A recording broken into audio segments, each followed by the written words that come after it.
I woke up to the smell of sap, thick, wet, almost metallic, and for a split second I thought a storm had snapped a tree somewhere nearby.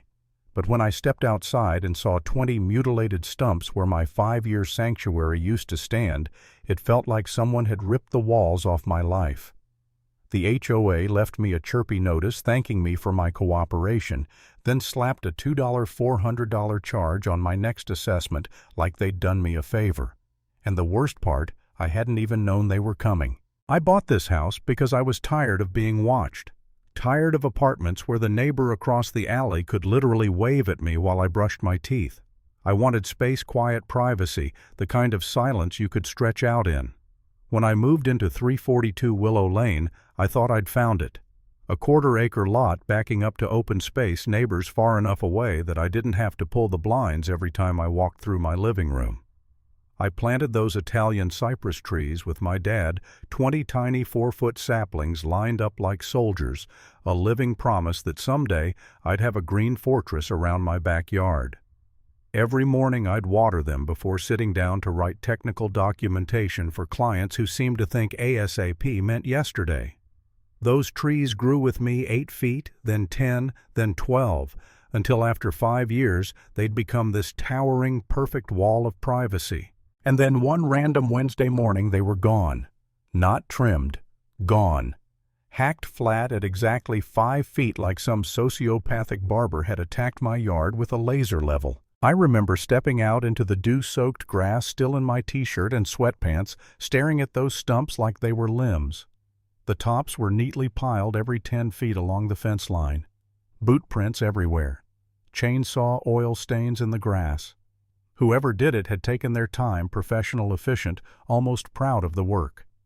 And then there it was, an orange HOA notice zip-tied to my gate. Corrective action completed. Cost $400. Thank you for your cooperation. Cooperation. What a joke. I called Sloan Hargrove, our HOA president, still shaking. Sloan always answered the phone like she was stepping onto a stage, a realtor voice polished into something sharp and sugary. Mr. Briggs, you received proper notice, she said. Apparently an email sent at 8 p.m. the night before counted as proper notice. Your hedge exceeded height restrictions and obstructed community sightlines. Section 7.3.2. You signed the CCNRs, remember? I could barely speak. You cut my trees while I was asleep. You had 48 hours through the inspection notice, she said. A notice I never saw, because I genuinely assumed it was spam. She ended the call with your privacy ends where community aesthetics begin. I hung up and stared at the view behind my house. My neighbor, Mrs. Peaton, had the perfect vantage point from her second-floor kitchen window. I could see her robe, her backsplash tiles. If I could see her that clearly, she could see me every morning coffee, every phone call, every late-night pacing session. My home no longer felt like a home.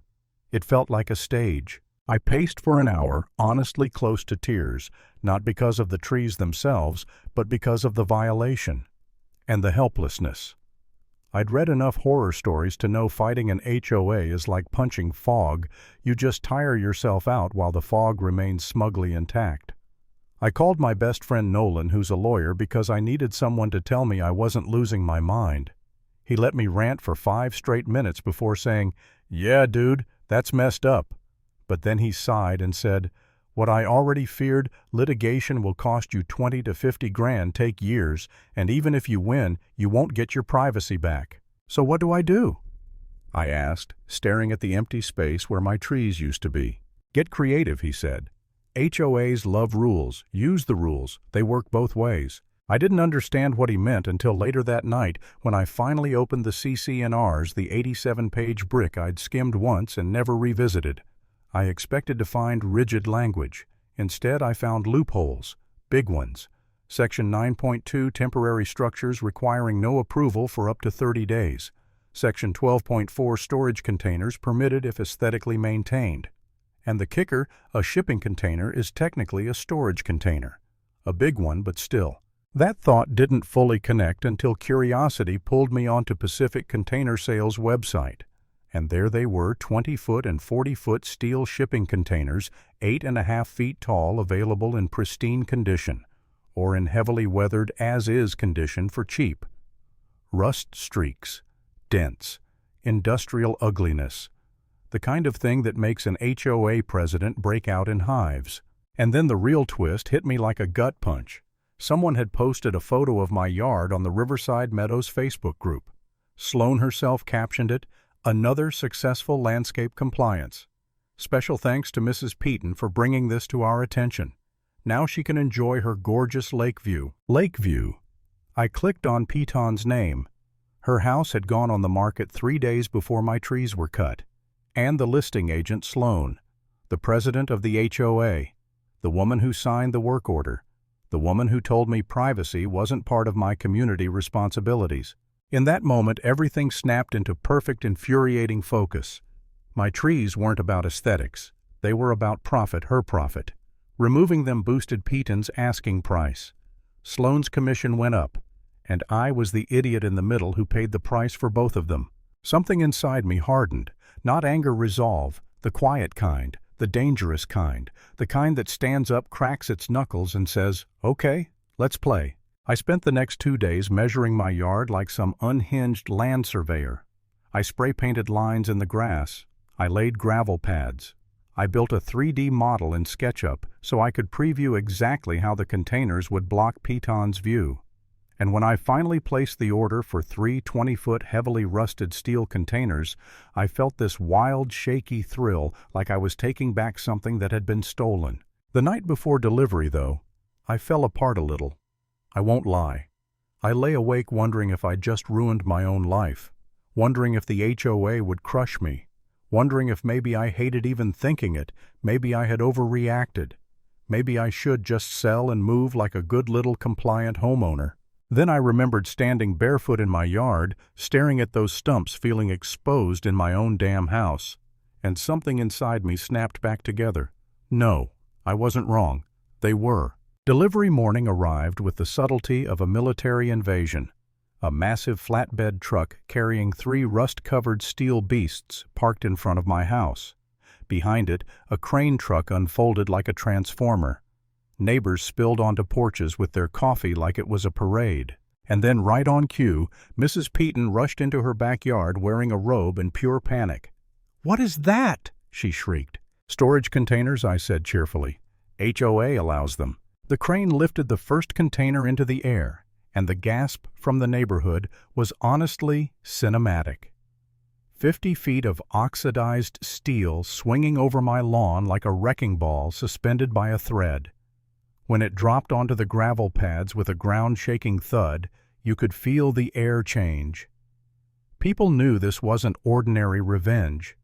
This was documentation-supported, legally compliant spite. Peaton pulled out her phone so fast I thought she'd dislocate her shoulder. "I'm calling Sloan," she yelled.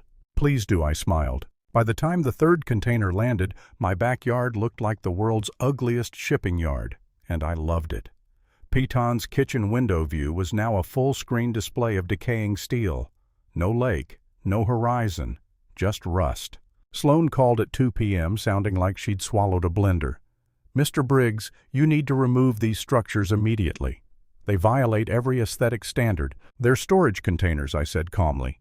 Section 12.4, temporary structures under Section 9.2, fully compliant. "You are retaliating," she hissed. "I'm restoring privacy that you illegally removed," I replied. "Also, how's the real estate listing going? Does your commission look better without my trees in the way?" Silence. Then she said, "There will be an emergency board meeting tonight." "I'll be there," I told her, "with documentation." That meeting, oh man, 47 people logged into Zoom. Sloan opened with photos of my containers like she was showing evidence of a crime scene. Then I asked to speak, and I laid everything out: the 12-hour notice, the listing date, the conflict of interest. I even shared screenshots. The chat exploded. Homeowners started chiming in with their own suspicious compliance actions. Someone said Sloan pressured them to list with her. Someone else said she recommended expensive changes right before suggesting they put their home on the market. The board voted for an ethics investigation. Sloane tried to object, voice shaking, but it was too late. The motion passed overwhelmingly.